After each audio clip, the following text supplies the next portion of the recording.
I love this story of the centurion and his servant being healed, this long distance miracle that happens in Luke chapter 7. I love this story because it reminds me of a wow situation that happened in my life.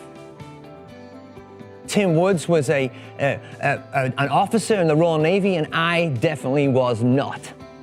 Tim showed me about who Jesus was by talking to me. We don't talk to ratings.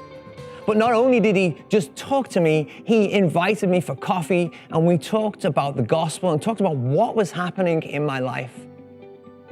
Not only that, he invited me around to his house for dinner to meet his wife and him to meet my wife. And we had fish and chips together, and we shared what it meant to be in fellowship with Jesus. Talk about litmus tests, the culture and the environment that I was in. Pastor Matthew went on about litmus tests, Jesus having a litmus test. We had a litmus test. Our litmus test was what we wore on our shoulder. Tim wore 2 rings on his shoulder. I had nothing. And yet Tim, through his actions, through speaking to me, through showing me his life and sharing me with him what went on, showed me that in the kingdom of God, there was no litmus test. He was a man in authority. He said this, he said, go that way, and somebody would go that way, or go and do this for me, and people would do this for him. He understood authority.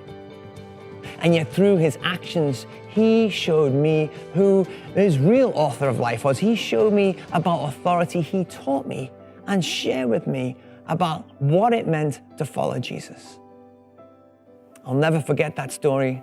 I'll never forget how Tim communicated the gospel to me. Amen.